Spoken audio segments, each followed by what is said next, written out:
to listen to one another, and to get in touch with your spirit, a living spirit that helps this living church to share life, particularly to those in need. Help us to understand your teaching. Help us to love Jesus Christ. Help us to follow him, because he is your beloved Son, our Lord. And so we ask your special blessings on all of us, particularly for our friends here that give many things for us, particularly their presence. Bless them, their family, and their ministry. We ask this through Christ our Lord. Amen. In the name of the Father, the Son, and Holy Spirit. Amen. Enter into a deeper study in theology. So we've been using this book, I Believe in God, by a North American author, Father Thomas Rouse. And the purpose of this class, not only introduction to continue our studies in theology, but actually to get in touch with our faith as much as possible in a very real way. And this faith understood in the context of the church. And the church, we understand, as a very rich community. That's why, like last week, we heard from this Popolari. And then this week we'll hear from you, so you could help us to really to feel this richness and also the fruits of the Spirit. That's why I also mentioned to some of you that my imagination also, if our class can be, if our meeting would be a kind of a church building in a very real way. We will have not more than 2 hours or 90 minutes, even shorter. But I hope, with our faith in the Holy Spirit, it should be something eventually that could touch our heart. Let's read talk. Let's watch this, if you could reduce it a bit.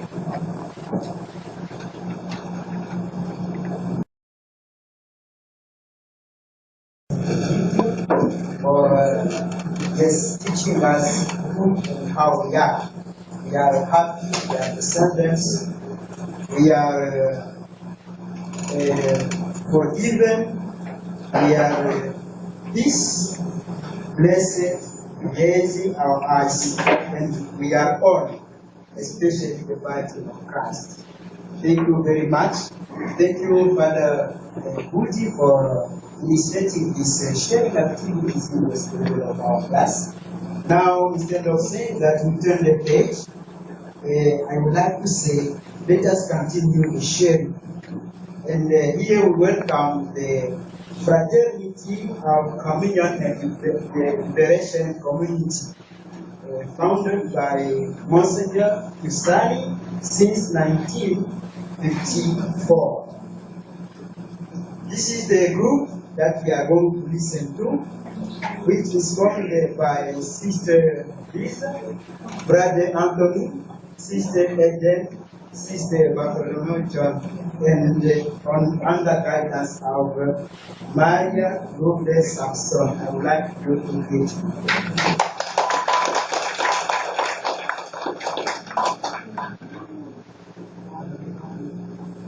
Thank you, Brother Edwin, for that more introductions. So I'm going to give. The movement has chosen and chooses to indicate not a road, but a road towards a solution to this existential drama. The road, as you have affirmed, is Christ, the way, the truth, and the life. Communion and liberation is an ecclesial movement whose purpose is the education and Christian maturity of its adherents and collaboration in the mission of the Church in all the spheres of contemporary life. It began in Italy in 1964 when Father Luigi Giussani left his teaching stint in a seminary in order to establish a Christian presence in Worship High School in Milan with a group called Juventus Student Group or GS for short. The current name of the movement, Communion and Liberation, appeared for the first time in 1969, and as we all know, the 1970s is a turbulent year or decade for Italy because there are presence of the Marxist movement. So some of the members of the original 1964 GS some of them left, and there are faithful ones remain with Father Giussani. It synthesizes the conviction that the Christian event lived in communion is the foundation of the authentic liberation of man. Still established an international presence during the pontificate of John Paul II in 1970s and is present today in approximately 80 countries around the world, including the United States, and a particularly strong presence in Spain and Brazil. This is Pope John Paul IV, and during that time, Father Luigi is also Pope. And this is a picture of Pope Benedict with some of the members.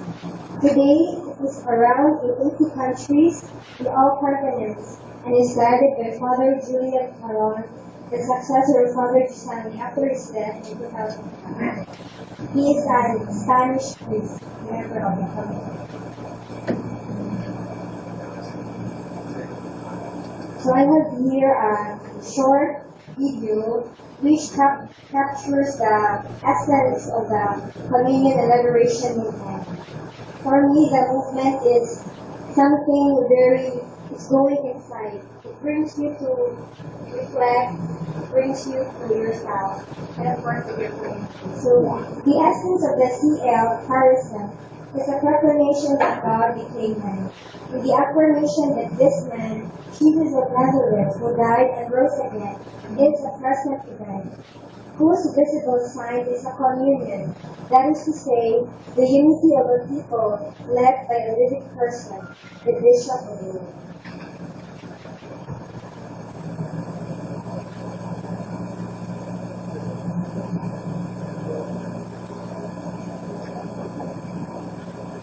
So unlike the other music videos, this one is more of meditative, so I invite you to listen attentively to the video.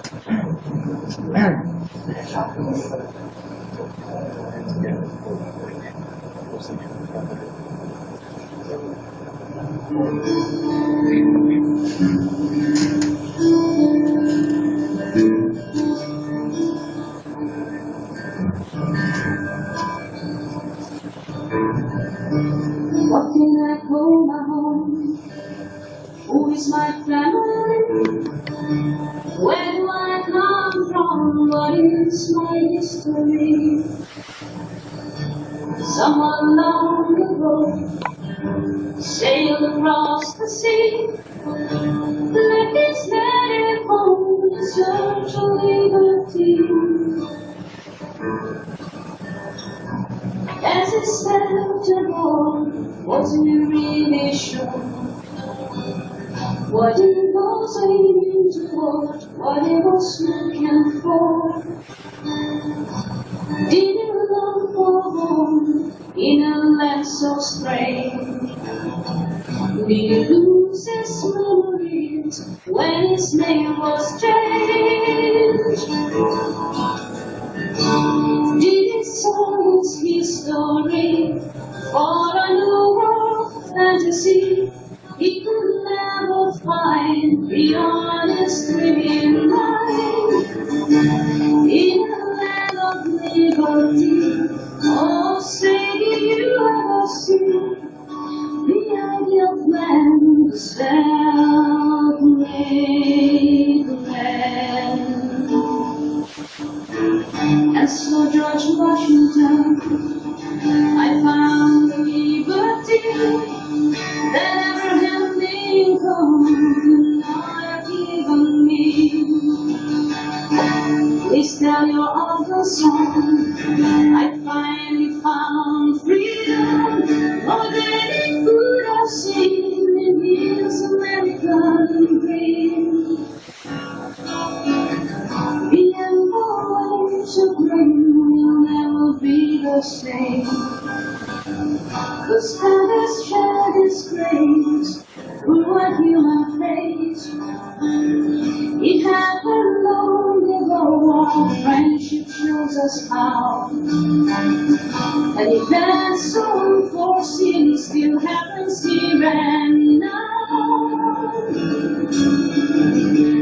In a broken history, there's a new reality.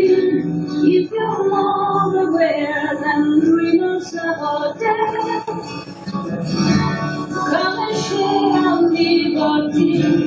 Follow us and we will see a new nation, a new creation. A new creation.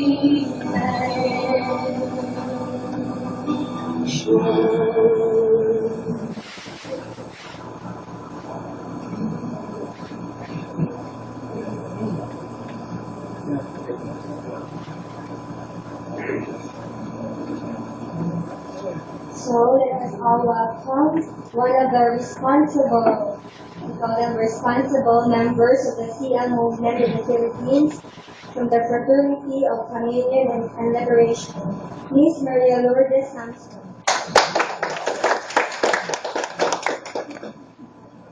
Thank you. And I'm very happy that we were given an opportunity to strike a very young friendship with our friends. I was so surprised when they got in touch with us, and they were very eager to know about the movement as part of their research here in your subject under Father Body. So what I'd like to do is not to present anything more than what she has presented, because she has done an excellent job in researching the movement. She knows more than I do about the movement. Anyway, she has put into a very wonderful, simple presentation of what the movement is all about. And what I'd like to do is just add on a little more to what she has already presented. Right? By the way, the song, A New Creation, was really an original song from our American members. Sorry, not American members, but members of the movement in America. The Bay Bridge Band is composed of predominantly Italians who are in America, and thus you would see the intimation about American history. We have Washington and Lincoln, of course not very applicable to our history, but they were talking of how a new creation has been formed. No? So these are Italians who are in a new land. And how can they bring the charism of the movement in a land that's so different from where it started? So just going back to what Sister Lisa has already mentioned, the movement has been founded by a priest, Father Monsignor Luigi Giussani. He passed away some years ago. And it was very interesting because he was a priest who was very much interested in the youth. So he left his work in the seminary and elected to go and teach religion in Verce in Milan. At the time when the churches, he would always say, the churches of Rome and the churches of Italy were full of people. But he could see how empty the faith was. Churches were full, students were being given religious education, but it was very empty and very shallow. And then he realized that there was no connection between people living their faith and their real lives outside. So there was a duality, there was a disconnection. People would live their lives differently from their faith. And he was challenged by how the students were asking and questioning him about faith. So that started his weekly discussions with the students.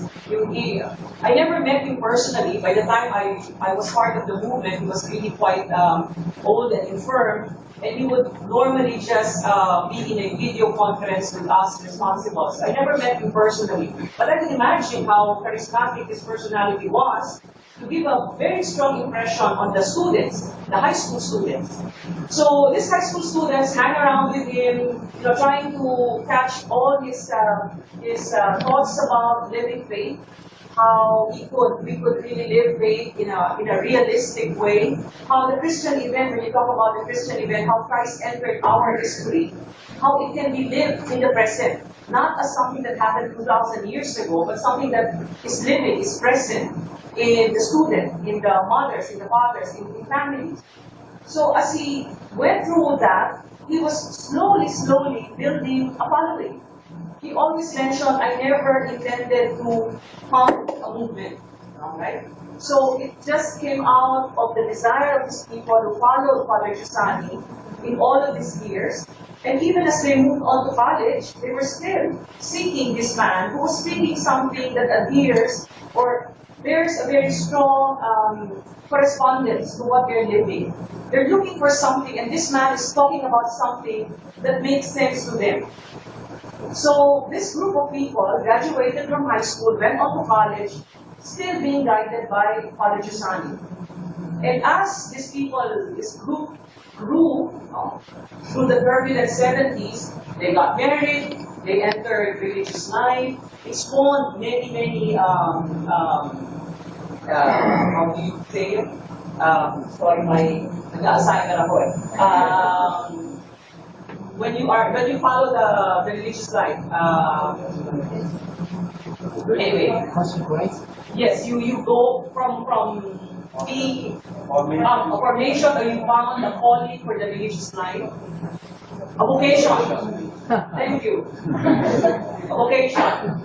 So some had a vocation for married life, some had a vocation, in fact a lot, entered the religious life, but they still followed Father Giussani. What is it about what he was saying that strikes a very important chord in their hearts? So they became Franciscans, they became Benedictine nuns, they became Carmelites, but they always seek the fundamental things that they learned in their youth when Father Giussani was very much a part of their lives when they were growing up. So as the years went by, the movement spread, as the sister has mentioned, it was spread through in all the continents, and we are in over 80 countries. But maybe you would probably, just to anticipate, no? Like it has says here membership. Just to share with you how it started here in the Philippines and what brought me to the community. Later on, I will ask them what brought them to the community, because I'm also curious what made you attracted to the community of San Egidio. Okay. It always begins with a personal encounter, right? It will always begin with a personal encounter. It's not something that you will learn from class or from reading a book. It will always come from a personal encounter. And that personal encounter happened to me many years ago. I knew of I was doing some volunteer work for a small community, Italian community in Quezon City. Mr. John knows this, the Bonellians, also founded by another Italian. Their charism is really on the handicapped and physically and mentally handicapped people, and also old people. They're in the middle of a very big depressed area in Quezon City. So I came to know them, and I would go there periodically to do some charity work. Because as many Filipinos, especially in Metro Manila, who have gone to Catholic schools, I was raised and bred a Dominican. From kinder all the way to college, that's a Dominican legacy and tradition that I have grown up to. However, growing up, there will always be the duality. I couldn't find myself really understanding how can I translate what I learned in school, from kinder until college. How could I apply it to my personal life? It has never matched. As all young people would always think that the sisters are the sisters, the priests are the priests, the lay people are lay. Alright? And never the two shall meet. Something like that. So it's always a mystery for us, how can people dedicate their lives the way the religious would. But with my first encounter with a religious group such as the Bonellians, it somehow changed my understanding of living a full life. And it was through that serendipitous meeting inside a community that was not even CL that brought me to the community or the movement, Communal Liberation. There happened to be a priest who was visiting. He was based in Thailand. He was visiting from Thailand to take some studies here. And he tried to talk about a movement that I don't quite understand. But because of a personal relationship, a friendship that was born I trusted that he would like to share something that was very important to him, that struck me. So basically, it started from friendship. That is the core of all the movement's activities. It will have to be with friendship. That is the first thing. You follow friends. You like to be with your friends. Your friends would like to give the best to you. There is something good that happened to your friend would like to share it to you. That's the basis or the core of the movement. It is a friendship live. And then I realized that this was something important for me. It resonated with what I was desiring for. And the friendship started from there. It was not going to be a very easy friendship because these people left and I was all alone here. For many years, I was the only one. The movement is not as big as the community, that we just heard this morning. For a very long time, they called me the responsible for the Philippines, but I was responsible for nobody else but me because I was the only one here. For many, many years, they would invite me to go to Italy to attend the annual meeting of responsibles.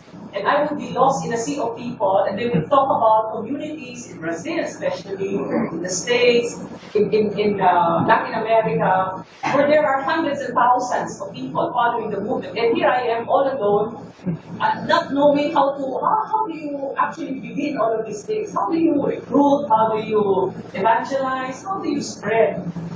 And the thing that struck me by what Father Carol mentioned, you don't begin a movement.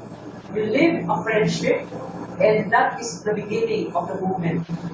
You don't go into the corner street with a banner that says, "ICL, join me, free drinks afterwards," or something like that. You don't advertise it that way. You advertise it by the way you live your life.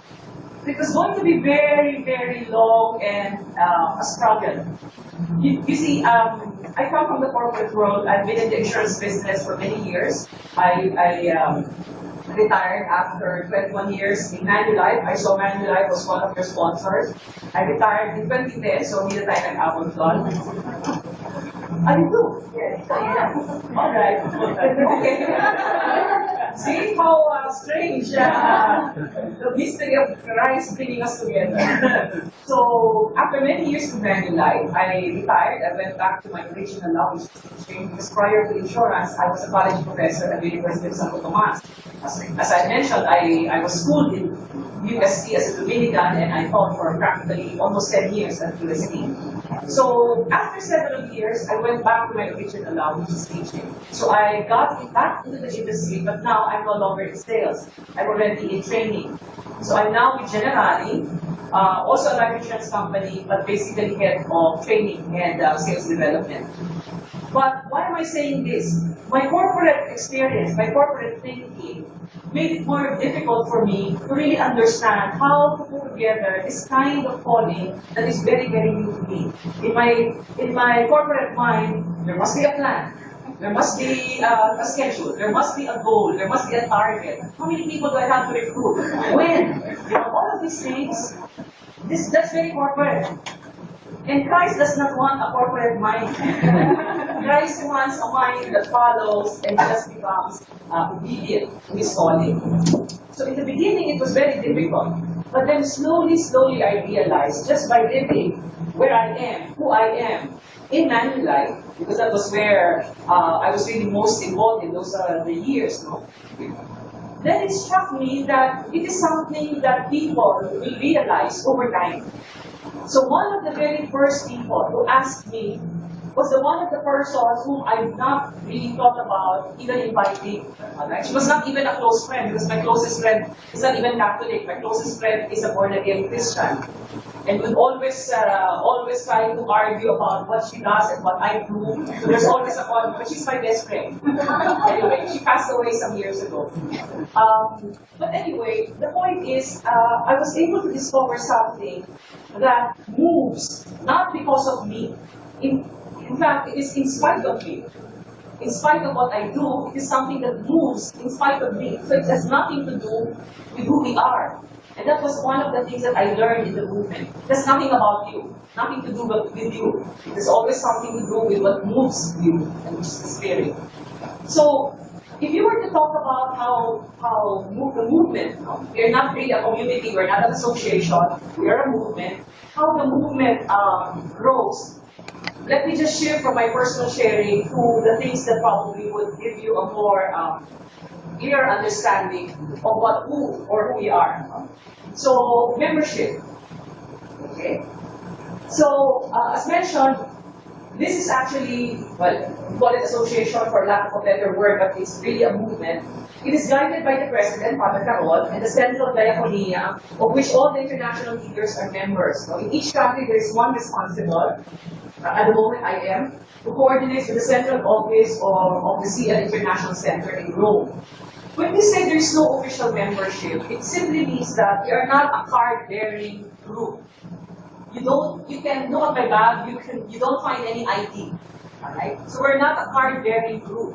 You don't apply for membership. Anyone could be a member. What Sister was talking about, the fraternity of community liberation, that is where enrollment or you apply for membership. But the movement, first and foremost, the movement is free for everyone. Alright? So there's no fixed thing about membership. So that was very difficult for my corporate mind to understand. How can a group work if there is no fixed grouping? Okay, so there's no official membership. Okay. And let me just read from this book. It just says here, one of the characteristics of community liberation, to which the movement has always held fast, and which distinguishes it immediately from traditional Catholic association, is the absence of any form of application for membership. Anyone who wants to belong to CL can do so without asking permission from anyone else. The life of the movement tends to elude what Pope here, he was still Cardinal, no? That's why it's Cardinal Ratzinger, or Pope Benedict, has called the risk of self-occupation on the part of numerous institutions and elements in the Church. So he was alluding to that, but we go beyond that, the self-preoccupation. That is to say, the call which goes out to CL adherents insists on the missionary vocation of the movement's origin, rather than the creation of organs and organizational structures whose activity takes place within the movement itself or the Church.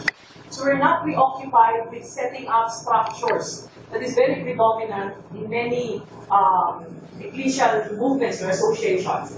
It is the spirit of missionary work that prevails.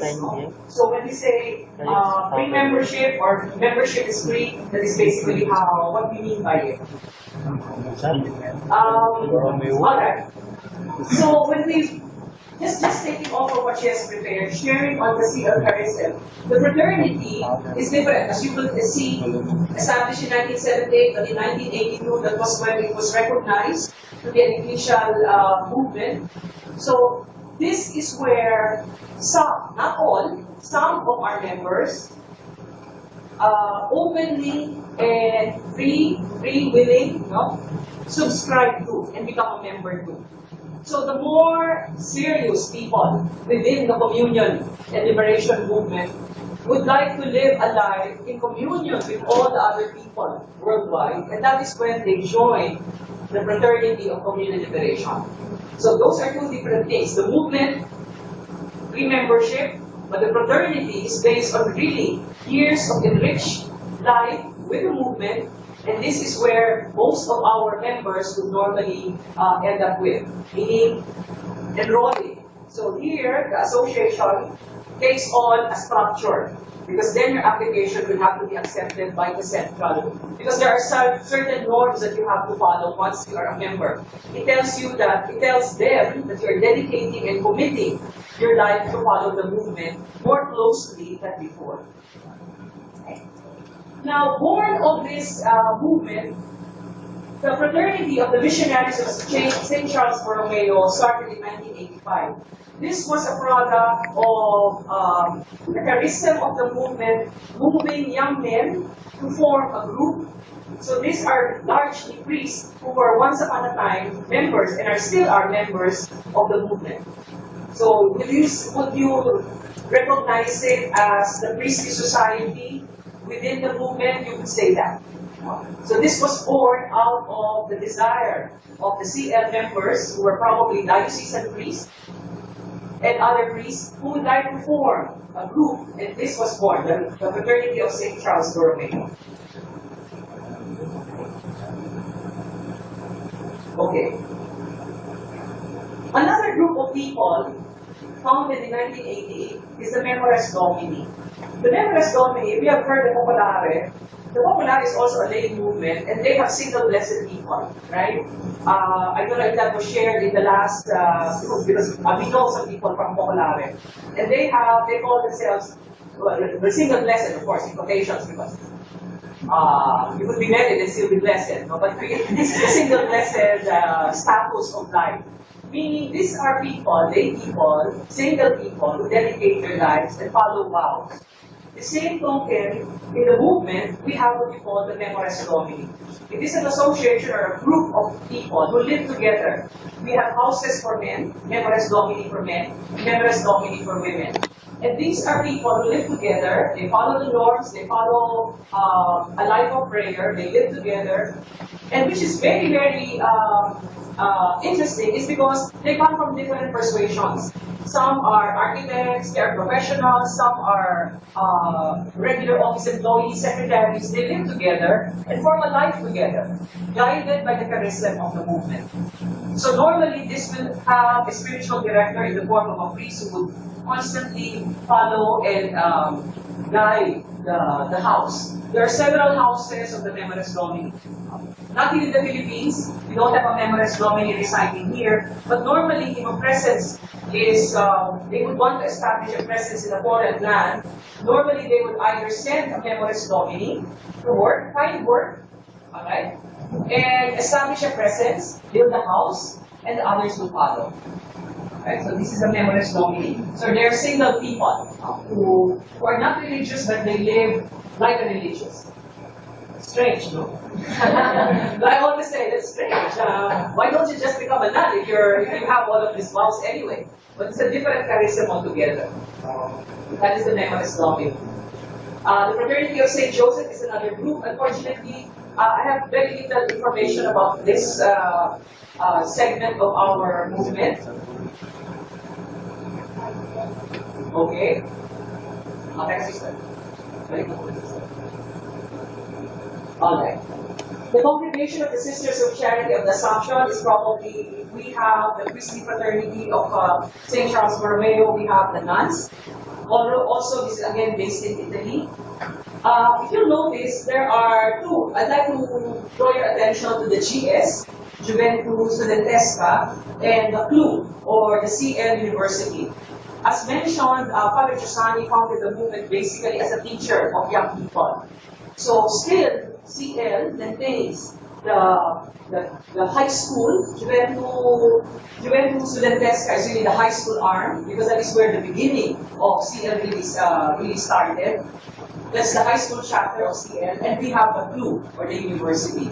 So these are groups of people, not adults, but so we have the adult, we have the CLU, and we have the GS. So, as you would expect, there's only one group here in the Philippines, just adult. Because for a long time, it's just me. So, but over time, even people from Manulife started following, and we have a small group, but basically just for adults. Okay? So if you look at how the movement started, it's really based on the youth, the education of the youth when they were starting. Okay. So some fundamental gestures, or how uniquely CL would CL be if you were to describe it. Right? First of all is the school of community.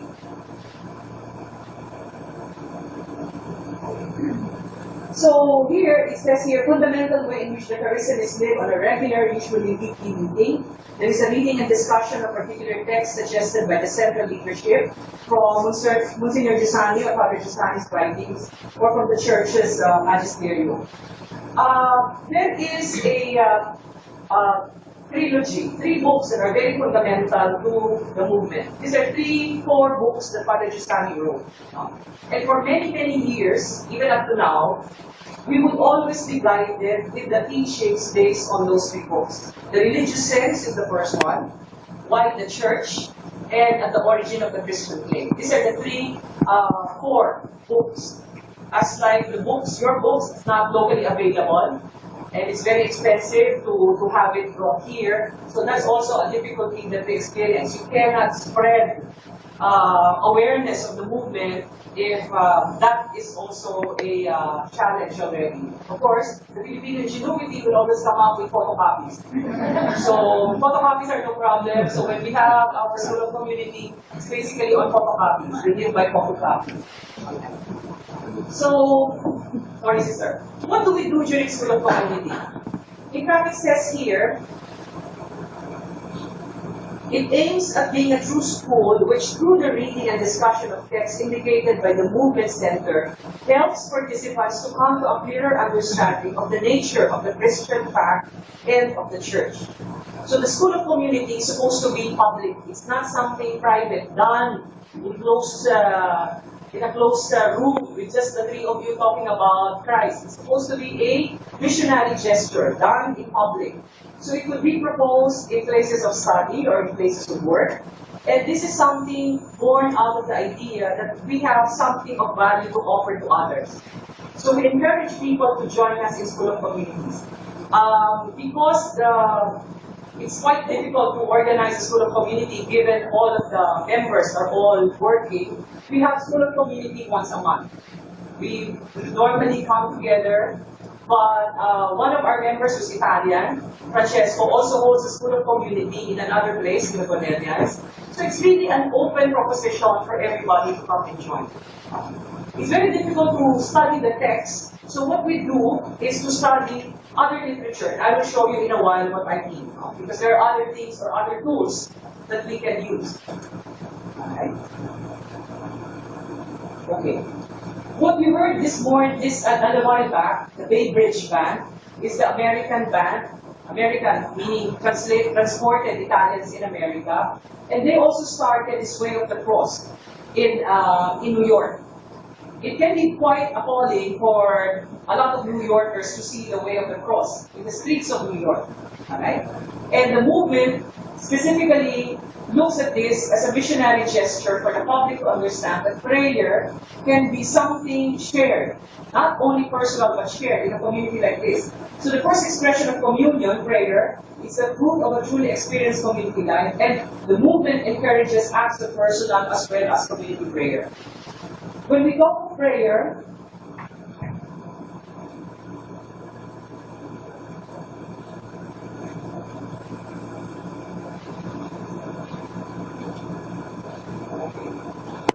so one of CL's distinguishing traits is its attention to acts of personal and community prayer, because we normally as a group would follow the Book of Hours. So there is a strong adherence to tradition in the movement. Okay? Because if you notice, it is encouraged that we follow the Pope as the primary source of strength and guidance in the church, our Archbishop, our bishops, our parish priests. So down to the level of the parishes, that is where we are encouraged to participate, to enliven the lives at the very core. We will not exclude ourselves from the tradition of the church. And also, we have a very strong attention to songs for the liturgy and the learning of hymns and canticles from tradition. See, Father Boniface, I don't know if you were able to hear the traditional Benedictine chant when you went to Polomolo. Probably not, because it's 3 o'clock in the morning. Probably not. But that is very much a part also of the tradition, a big part of liturgical music. The habit of reciting the Angelus, or repeating particular significant traditional ejaculatory prayers. We always begin and end our prayers with Veni Sancte Spiritus, Veni per Maria. It is an ejaculation that we repeatedly say that is common to all the members of the movement. So you would recognize if he's a member, if he knows that ejaculatory prayer. Veni Sancte Spiritus, Veni per Maria. It tends to generate in all of us, see and adherents, a familiarity with prayer in its truest and simplest sense. So what happens is we believe that prayer awakens this desire for us to be in touch, to be in communion. This is something that binds people together. Doesn't matter if you're African or Korean or Filipino. It's prayer that brings together because it's the truest and simplest form of communication with Christ. So it corresponds to everyone. Father Gisani would always say the heart of the Filipino mother is the same as the heart of an African mother, an Eskimo mother. It's the same. So it's the heart. If it corresponds to your heart, then it means that it is basic and fundamental. It is in you. So prayer is one portion. How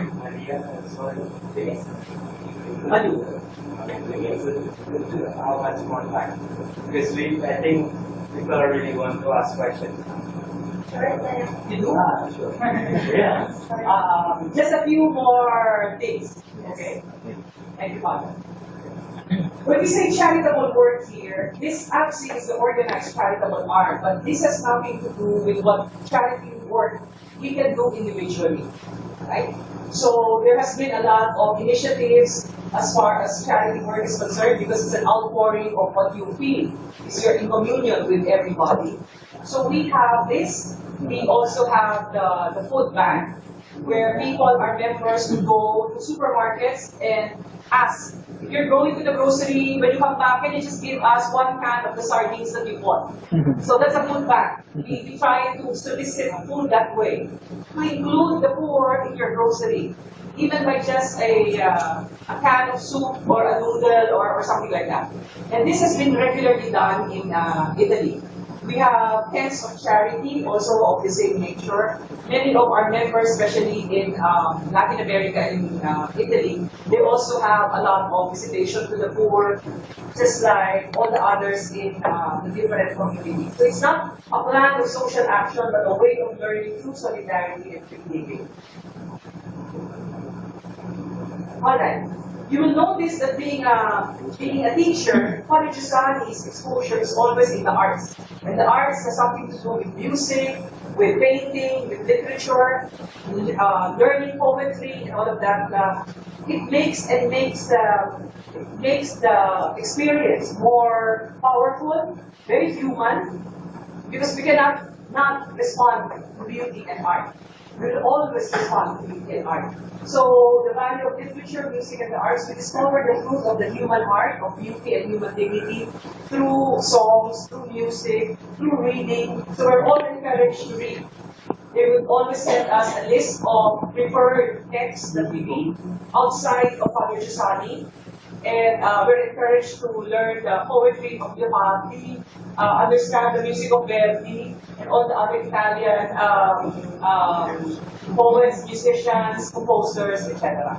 In fact, when we enter a room, if we are about to have an assembly, it is observed that there is a classical music playing, and we have to observe silence as we enter. That is the discipline that the priest, as a teacher, I know because I'm a teacher also, as a teacher would like to suggest to us. A discipline, an orderly fashion, because you are about to meet Christ. So you have to put yourself in the presence of someone bigger, and the calling is to put yourself in His presence through art or music, for that matter. Right? So singing is a very wonderful tradition, as you have heard. We have a lot of Italian, and I know that Sister would let us hear the American version. You will equally be moved by the Italian songs that are original to the movement. Now, this is very interesting. We don't call it really holidays, but vacations. You will notice that in most, like especially in our Filipino context, basta bakasyon, anything goes, di ba? Or you're on vacation, anything goes. You pursue whatever is interesting because it's vacation time. It's not official. However, in the movement, Father Giussani mentioned that it is during vacations that you follow what is truest to your heart, because there's no obligation. You are freest during vacation time. And if you can spend vacations still being Christian, that can be something unique in our modern society. A lot of people forget they're Christians when they're on vacation, right? When there is a holiday of obligation, let's say it's vacation time, we're in the malls, we forget about, there's the duality that comes in again. So Father Giussani started this tradition of vacation. He would bring students out into the mountains, out into the beaches, to discover the nature, the beauty of creation, and that is when they would feel closest to the Creator. So he was able to show the students, even if you're on vacation, this is where the true freedom lies, because you can choose. You're not obligated, all right, because it's free time. So this year has already changed the mindset of many people. So even now, even adults, we go on vacations. I was surprised the first time I was invited in a vacation. So I said, I was going to vacation, all right, there will be mountain climbing, etc., etc. I wasn't prepared that we have to wake up early because there would be the morning prayers, there would be the lessons before anything else. And then there would be, you would be going on a hike, but in the afternoon you come back, there would be mass. And then I thought after dinner we would all just, sing karaoke or listen to music. But no, there is a lesson after. So in the beginning, it was very difficult for me to understand. But then I realized what they're bringing together is the wholeness of life, especially social vacation time. Right? Alright. So I have some copies of the magazine Traces. Alright. So this is a monthly magazine that we all give. In fact, this was my lifeline. When I discovered the movement way back in 89, in 99, when they left, when the priest who invited me to become interested in the movement, I was left with the magazine. And I had to follow up and become curious with how the life of the movement is through the magazine. So for many years, this was my lifeline. I was in touch with them every month that I would receive the magazine.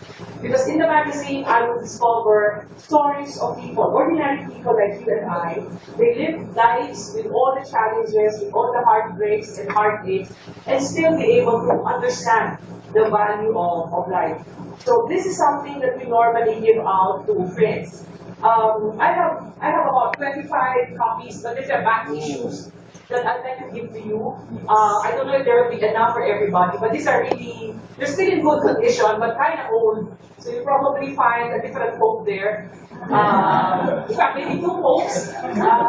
But basically, these are very interesting magazines. They don't become obsolete over time.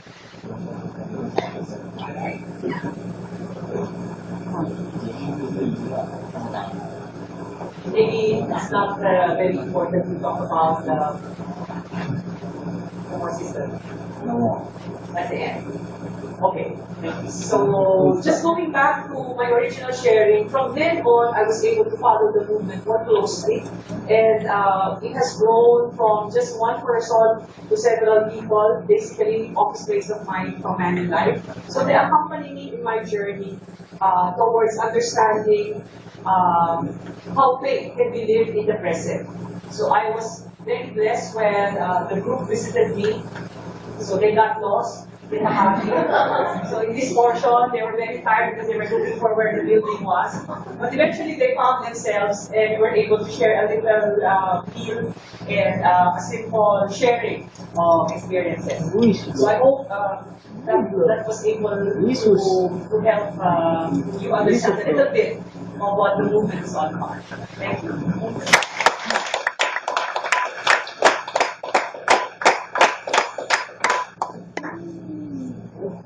Jesus, marvelous.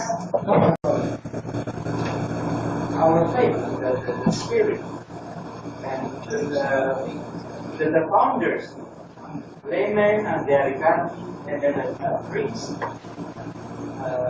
So it is very, very good. So it's really the church. Really the church. So if you have questions, maybe we could go first. Let's try 15 minutes will be enough. Because we have this limited time. If you have questions, please. It's open. Or maybe we could introduce briefly ourselves, not without name, but we first, where are we coming from? From the Philippines. How many of us?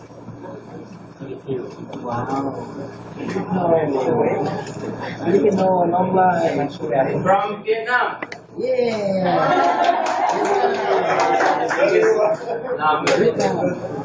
From Brazil.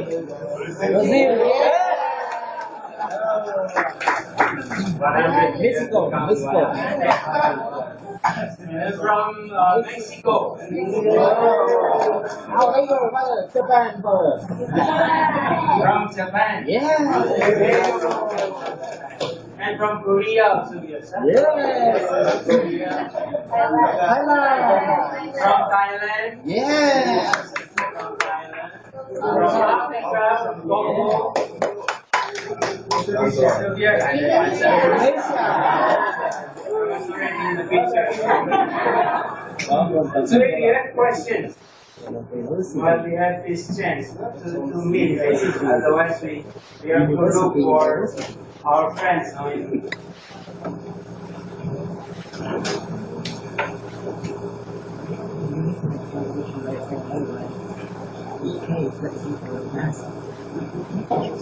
Any question?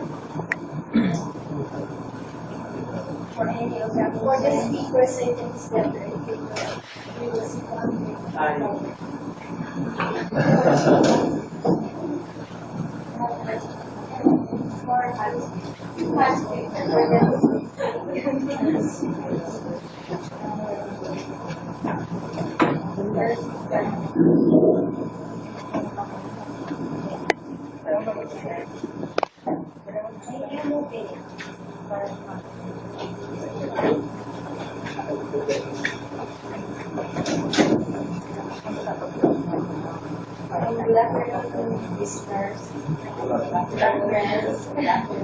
I'm just like to address my question in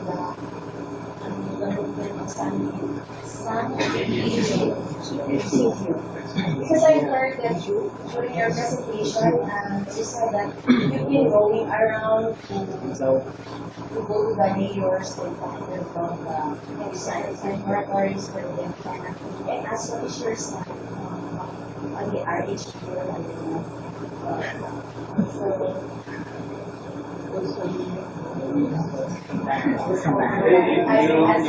It's possible not to answer for Lord. It might be personal view, but not really representing the whole group. If you're exclusive for the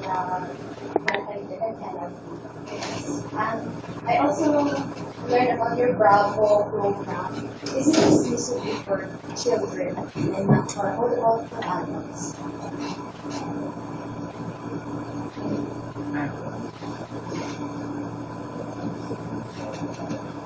The Bravo is the program in helping the children, the Philippines, to have birth certificates because they cannot enter school knowing the birth certificate. Since sometimes they came from the provinces and then goes here to Manila, and then they can produce the birth certificates. They're not accepted in school, so we try to help them out. We have. For the adults, actually, it's no age. We have friends who wants to go to college, but they cannot enter school because of the university. So, coming from the provinces, the ones in Caifa are actually getting into high school and colleges. So, those are the children, the needs that we help to have the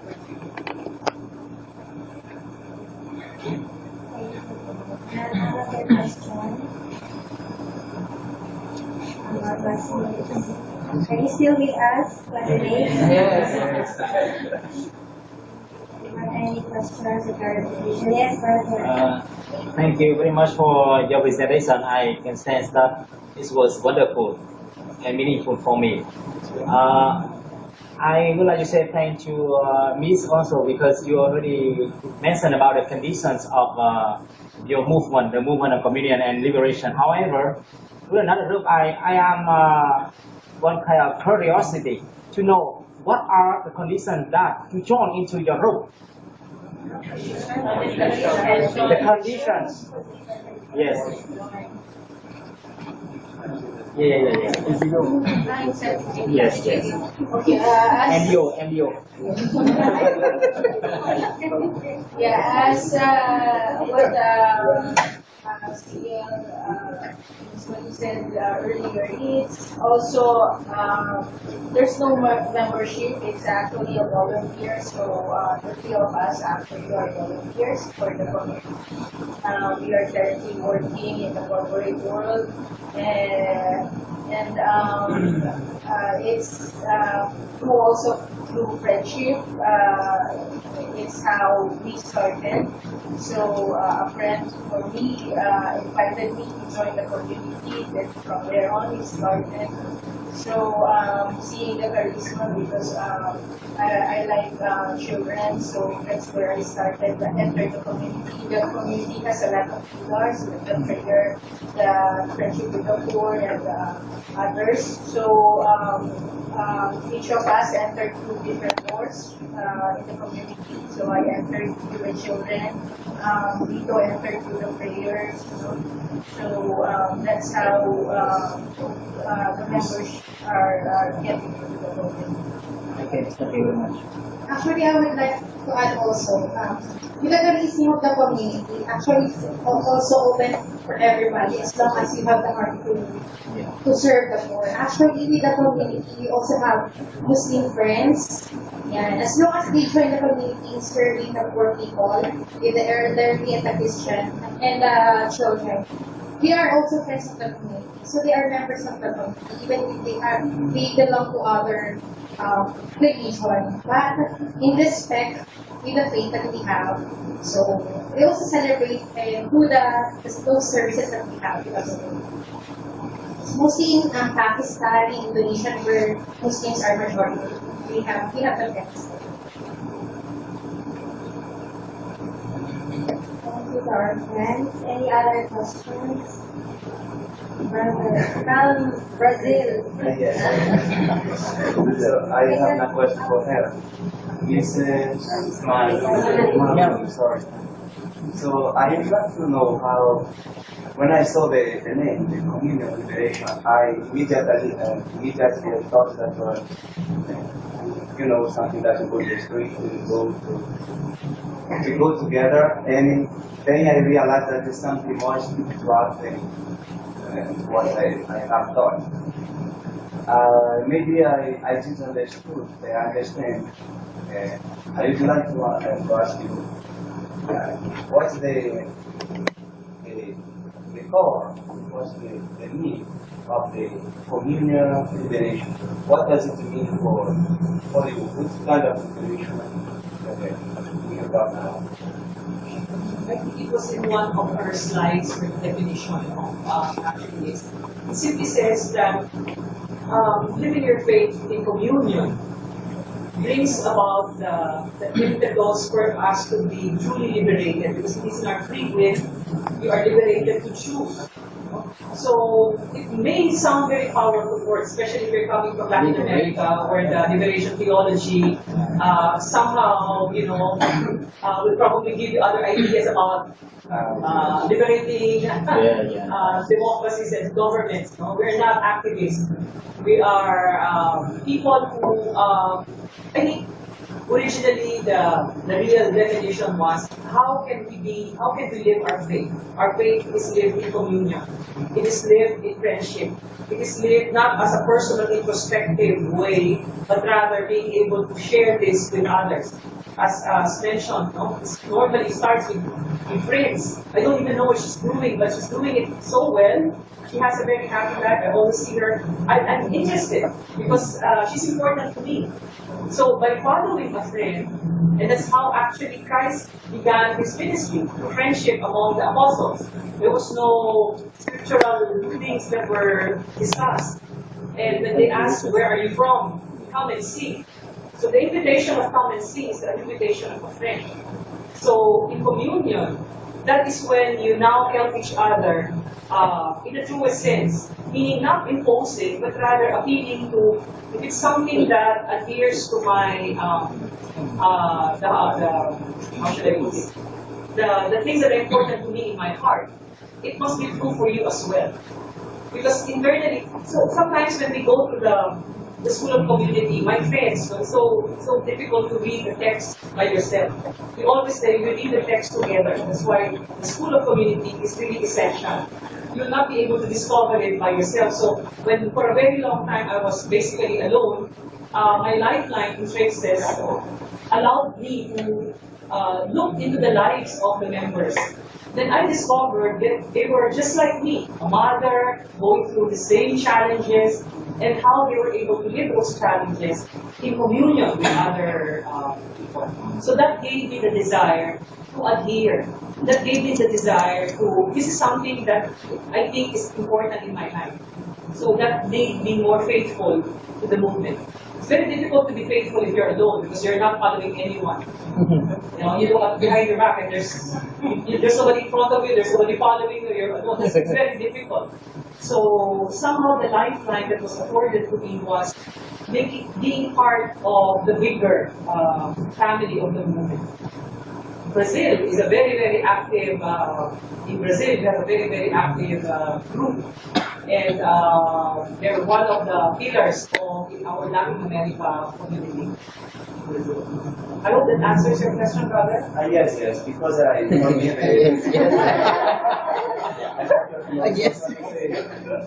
liberation, America Latina in general, you are saying that something that you go in the street and go to fight for democracy. There's something wrong. I don't know.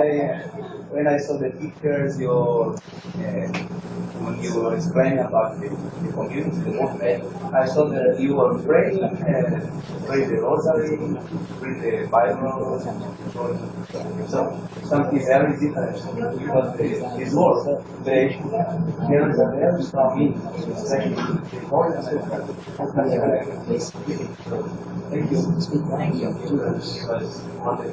Because Engage with other things.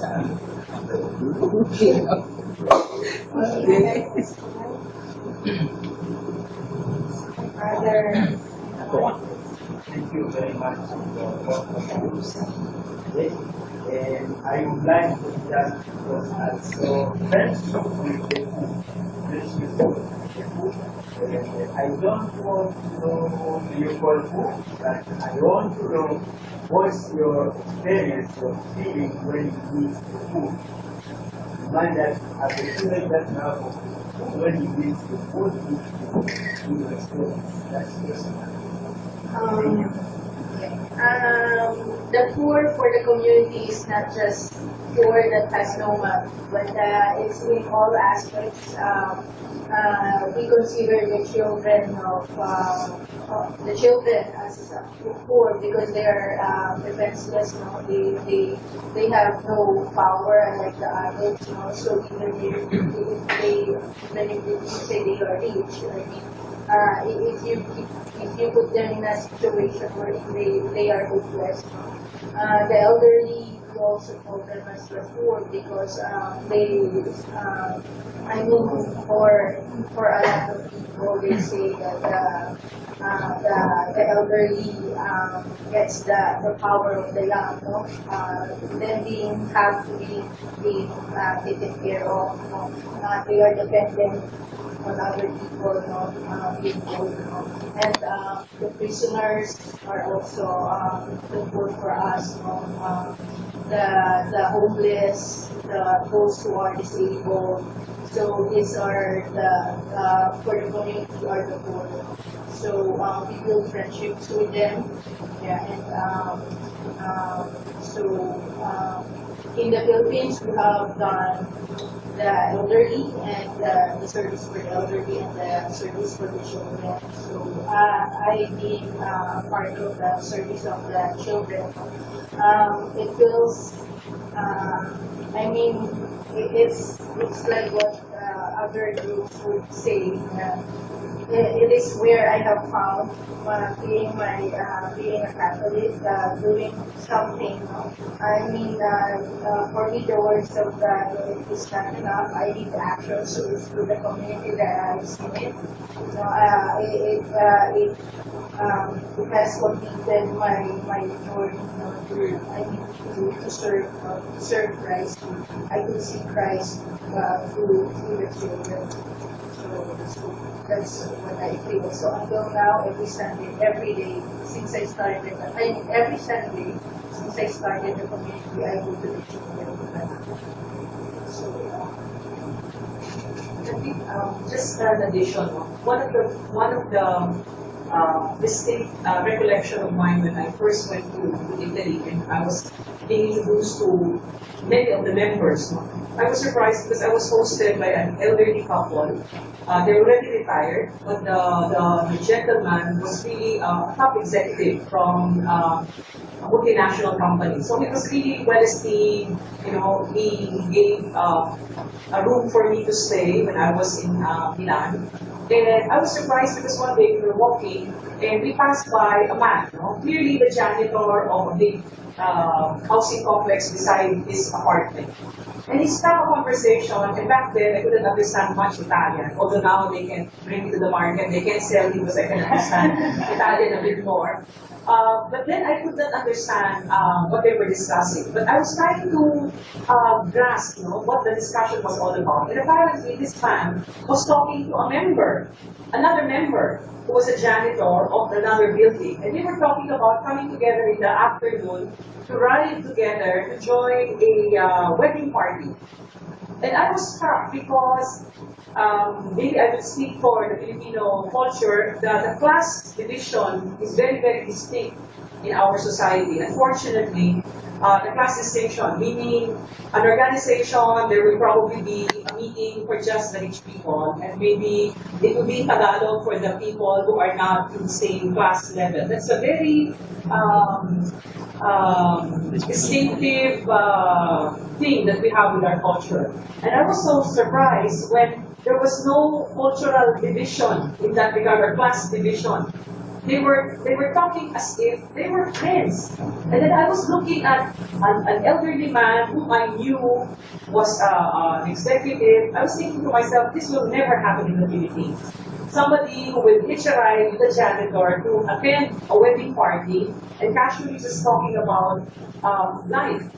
And then much later I realized, just talking about the poor, sometimes the poor, we look for the outward appearance, but basically it is the poor inside, spiritually poor, when we don't understand that we actually share a common bond with everyone. And that struck me in the movement because there I saw we can come together. People from all walks of life.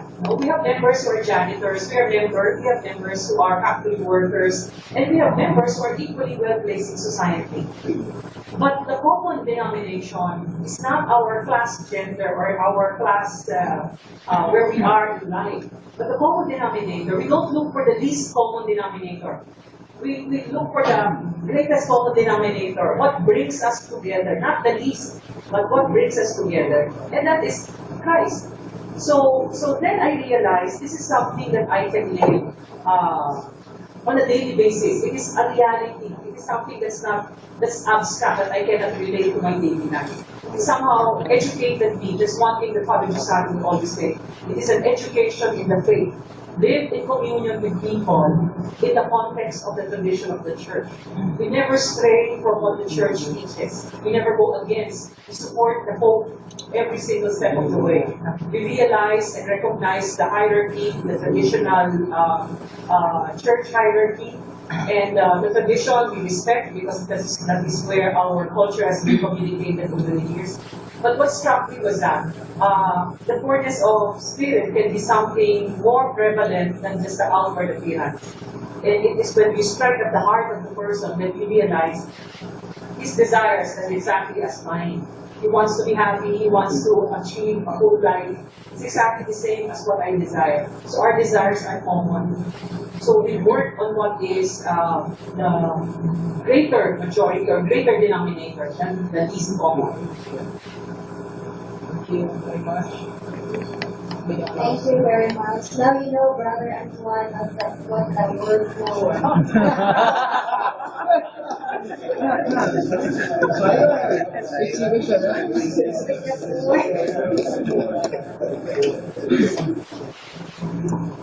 Our guest speakers this afternoon, we would like to express our deepest gratitude for sharing with us your time and for giving us a very inspiring and informative talk this afternoon. So let us give them a round of applause.